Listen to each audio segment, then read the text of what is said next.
سلام علیکم عزتمن زمونږ نننۍ معلومات د زیباګول په باره کې ده چې دا زندګي په دوبۍ کې کوي او د دې نه یو څو ورځې مخکې دا تللې وه انډیا ته بمبۍ ښار کې ګرځېدله. په بمبۍ ښار کې یو خلک ونیوله او په زوره باندې یې ورسره دغه شانتې غلط کار وکړ او بیا یې په لیدو باندې راغله او ټول خپل فریاد یې ویلې چې ما د انډیا خلکه هېڅکله دغه شانتې ښه خلکه نه دي ځکه چې موږ یې ونیولو او زموږ یې څه مېلمستیا ونه کړله.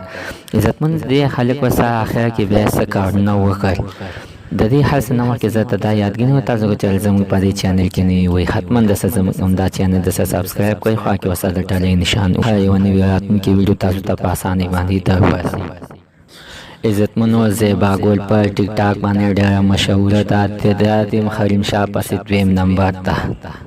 دا چې کوم ځای کې ښایسته خلک سي کې نو هغه ته ورسره ویډیو سازوي او ښه په خنداګانو باندې ورسره باندې مسخرې کوي او دیم 24 غنټې خپل مخ ته موبایل نیولي چې باتون تمځي نو موبایل یې ځان ته نیولي او د ځان نه ویډیو کوي. و عزتمنو دا یې په دوبۍ کې خپله زندګي کوله. هلته کې یو انډین سره ګپ شپ سار شو. هغه انډین ته ویلې چې ممبۍ ښار ته څنګه ځان سره چکر ته بوځي.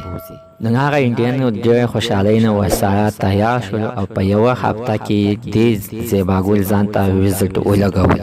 هغه انډین ورسره راغلو چې انډیا ته راغلی او 2 ورځې یې تېره کړې نو خلکو نو دغه خلک ورسره بیا دومره ظلم زیاتی وکړو چې اډو د دې زیباګولې څه مېلمستیا ونه کړه. د انډیان خلک په خپل کور کې زیباګول نه شو ساتلی نو بیا یې وله په بمبۍ ښار په یو ښار کې هوټل ونیولو او هوټل کې به بیا دوی دواړه خپله زندګي کوله.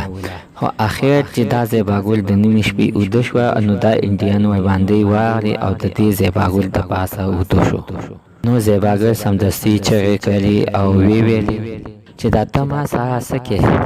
نو انډین ورته ویلې ټوپونه مه وهه چې دا ټول زما د زړه براز دی او دا زه په تا باندې وباسم. عزتمنو اخر کې انډین ورسره دومره غلط کار وکړو چې اوس زیباګل په سرو سترګو باندې جاري. عزتمنو دا اوس زموږ نننۍ معلومات د نوي معلومات دپاره زموږ همدا چینل د سره سبسکرایب کړئ خوا کې ورسره د ټلۍ نشان ووهئ چې هر یوه نوي معلوماتي ویډیو تاسو ته په اسانۍ باندې درورسي.